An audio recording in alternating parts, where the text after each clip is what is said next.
Hi, welcome to my first commentated video. Today I'll be making a heart-shaped thing in 1-6. So before I do that, let me show you my recent creation in 1-6. So instead of like using just a simple hydraulics thing, I built a little trebuchet kind of thing. Not really, more like a catapult. And there's like a catching ramp. So let's go. It gets launched into this bucket thing that freely rotates. The boat goes under. Uh, the motorcycle guy starts driving to no avail. Well, then falls out. Hits the catching ramp thing. The entire uh, catching ramp buckles, and then he hits the goal. Alright, so my goal is to turn these 8 roads into a heart shape right above here. And I'm going to have to use hydraulics and that kind of thing to lift the center point up to here, and then have the other 4 pieces on either side fold around it to form this heart shape. And actually, I can just start with doing it on one side at first, and then I can just mirror it, and it would work the exact same way. I've decided to actually have this center point connect or just move up to here, and then everything else can fold upwards. And a simple thing we can do at first is just connect these 2 rows, because they're always going to be in line with each other, so there's no point in having these 2 freely rotating relative to each other. Alright, so my initial thought was just lifting this specific point up to here, but that creates a problem since the heart can just tip over.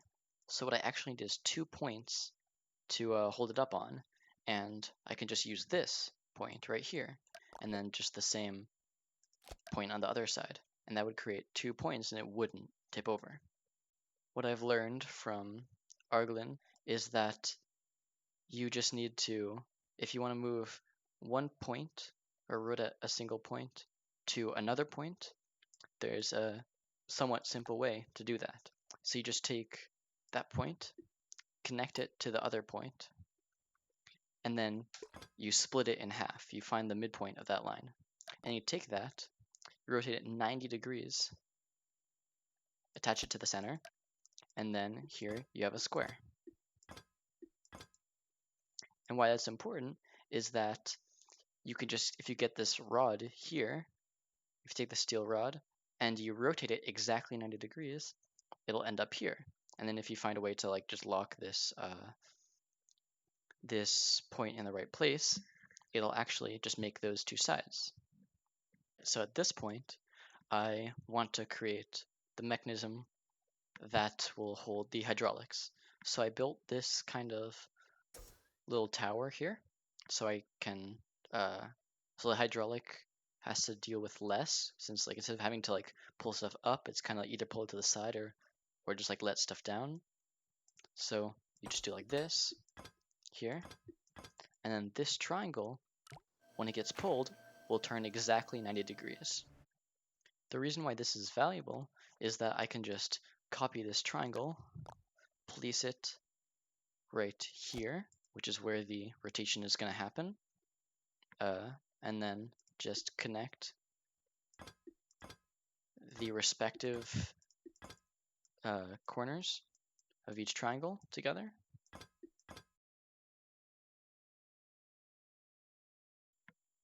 And then I just have to lock in place this pivoting point.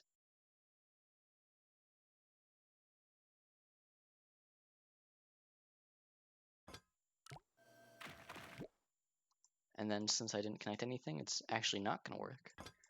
As a matter of fact, let me just delete everything but the side that's actually rotating. Delete the 2 rows that aren't necessary right now. Yep. And then it turns to the exact right place.